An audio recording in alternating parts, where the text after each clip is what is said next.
Welcome to the Digital Production Buzz at the 2015 NAB Show. Hi, this is Larry Jordan, and this interview was recorded live on the trade show floor.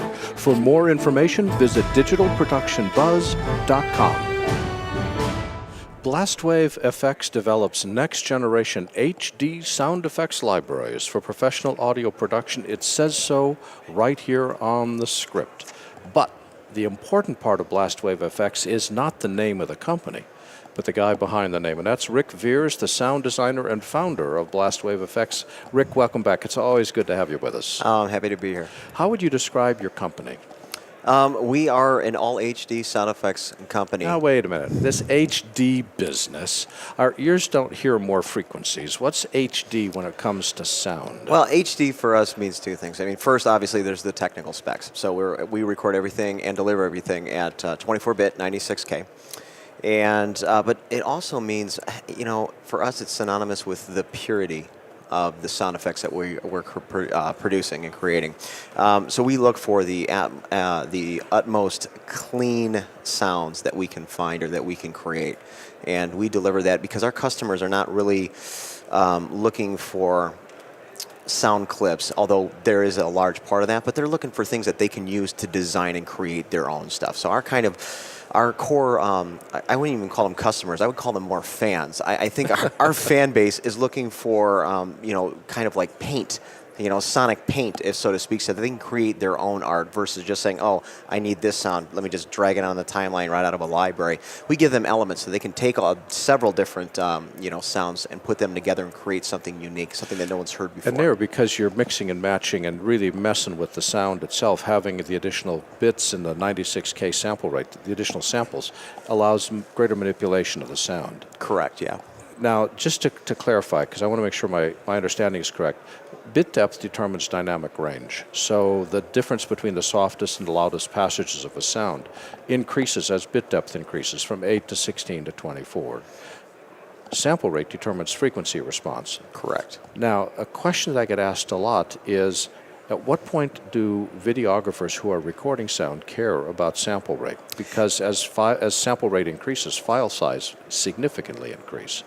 So when is it okay to record 48K samples, and when is it okay to, or needed to record more? Well, there's two things. I mean, first off, you know, for dialogue, 48K, you're doing great.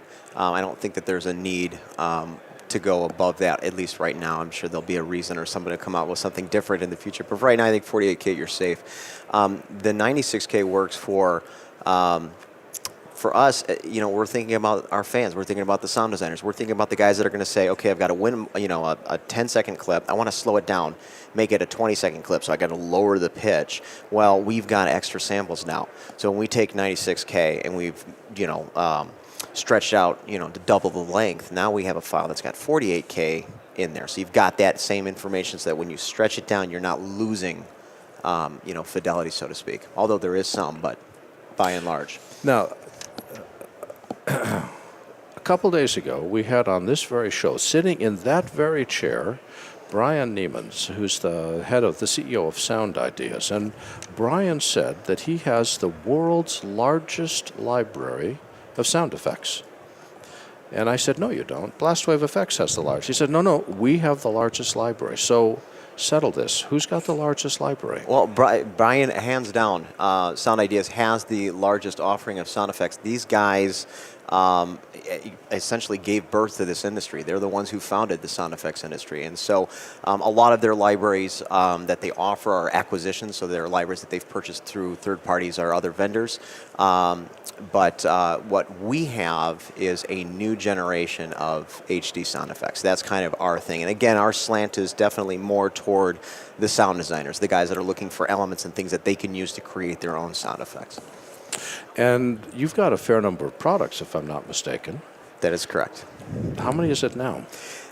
You know, I don't know the official number for Blastwave FX, but including all of the libraries that I've created, you know, in my career, I'm at 600 and 65, which means that my next library will be library number 666. Yes, and I can tell just by looking at your costume that you are going to be one happy camper. We are going to do, I've got some things up my sleeve. It's going to be scary. Don't listen to this library with the lights off. Bring a friend.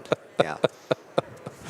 With when you're recording sound effects, I want to talk about the new stuff in a second. Oh, by the way, I understand congratulations are in order.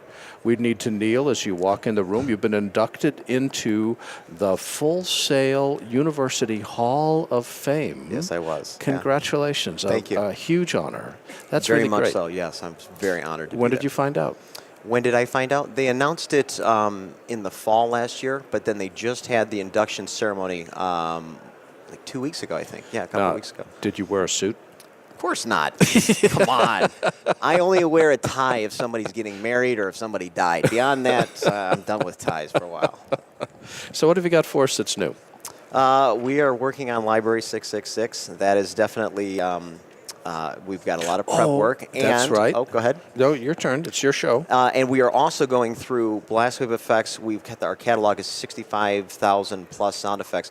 We've spent probably 6 or 7 months now, and we are going through every single file, and we're redoing all of the metadata. We're cleaning up all the metadata. We're recategorizing things, because at the end of the day, especially when you got a library that large, it doesn't do the end user any good if they can't find the sound. And today, they have to find the sound fast. As someone who is wrestling with his own issues with media asset management, how big a team do you have combing through that metadata? Actually, we are down to a team of 2. One main person is actually going, his nickname is Oz because he is the all and powerful. But that's Steve Pankatai, and he's going through every single sound. And then we do weekly and daily meetings where we sit down and I go, okay, let me see what you've got. And I kind of help direct him into, okay, we need to go this direction or let's change that to this. And so what we've had a problem in the past is when you have many people working on that, it's like somebody wants to categorize it as this, somebody wants to categorize it, and it just gets kind of muddled. So we said, nope, we're going to pick one guy. He's Oz. He's the guy for the job. So. Whatever you're paying him, it is not enough. That is one. He says the same thing. That is one hard task. That's a lot of stuff, and it's so essential. And keeping track and assigning metadata is so critical to finding. The trick really is to keep him happy, and that you just feed him Twix bars, and he just keeps doing a good job. Whatever it takes. What website do people go to learn more? BlastwaveFX.com. That's all one word, Blastwave, BlastwaveFX, BlastwaveFX.com.